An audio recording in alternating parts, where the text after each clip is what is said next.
Good morning, students.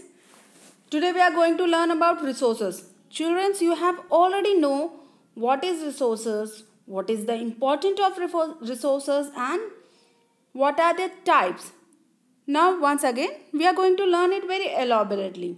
We all live in an environment that provide a number of things to support on life on earth. Now in fact, in order to survive, we need some basic item, and these items includes water, land, food, clothing, shelter, etc. And these are derived from where? It's derived from our environment. So, and what is this? This is a resource. So, what is resource? Basically, resource, if something is useful to people, then it can be called a resource, or if you talk about in a broad sense, resource can be places, people or thing. For example, a library is a resource center for all kinds of information, just as museum is a resource to learn about local history. Now, resource is of two types, that is natural and human resource. Now, natural resource is a resources which is any physical item on earth that is useful to people.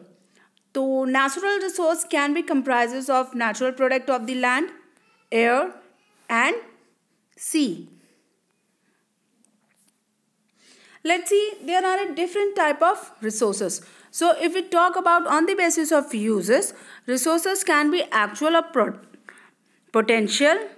Actual, which is exactly existed, and potential, which can be useful in future time.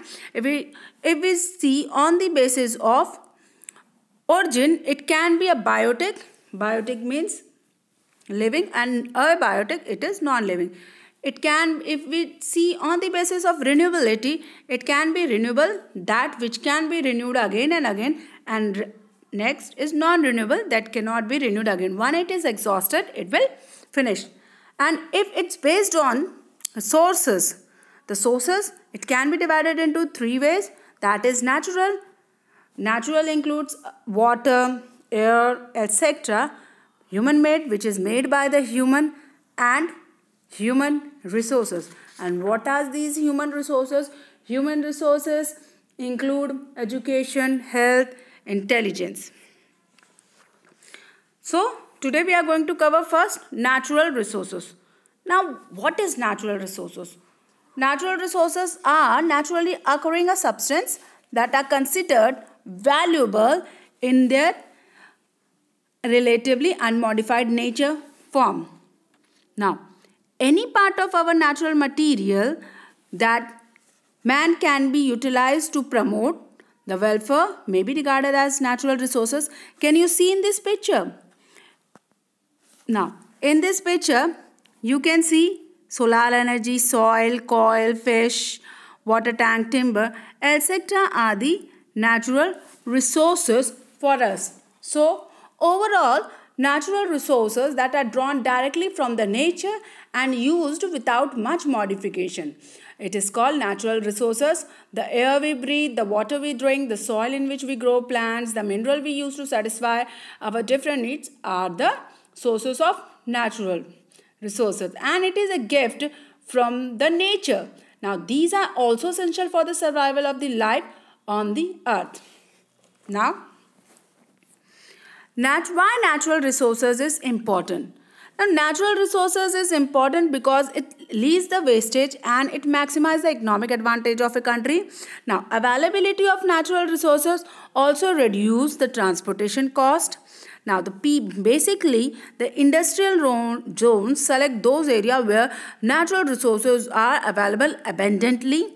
Now, again, the natural resources is useful to obtain long-term economic advantage like proper plan to utilization of timber from forest for long period.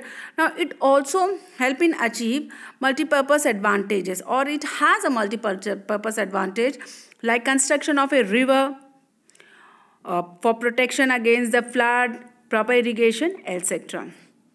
Now, these natural resources are divided again into two parts, non-renewable and renewable. Now, if we talk about division of natural resources on the basis of origin, it is divided into two, that is non-renewable and renewable. Now, what is non-renewable? on the basis of renewability, it is one is non-renewable, another one is renewable. Now what is renewable resources? Or renewable resources is that resources which can be used again and again over period of time. Now renewable resources again divided into two, that is resources that are always available, example wind and water, and resources that can be recycled, that is metal. If we talk about non-renewable, it cannot be renewed or it cannot be used again once it's exhausted.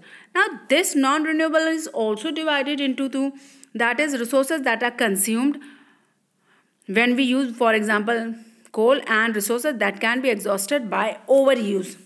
Okay. So these are the two examples of renewable resources and non-renewable resources. So natural resources division is on the basis of renewability. Okay, it is not a origin, it is on the basis of renewability. It is divided on the basis of renewability. If we talk about on the basis of renewability, it is divided into two, that is non-renewable resources and renewable resources. So here we are going to end this class. Tomorrow we are going to cover natural resources divided on the basis of origin, development and usability, and distribution.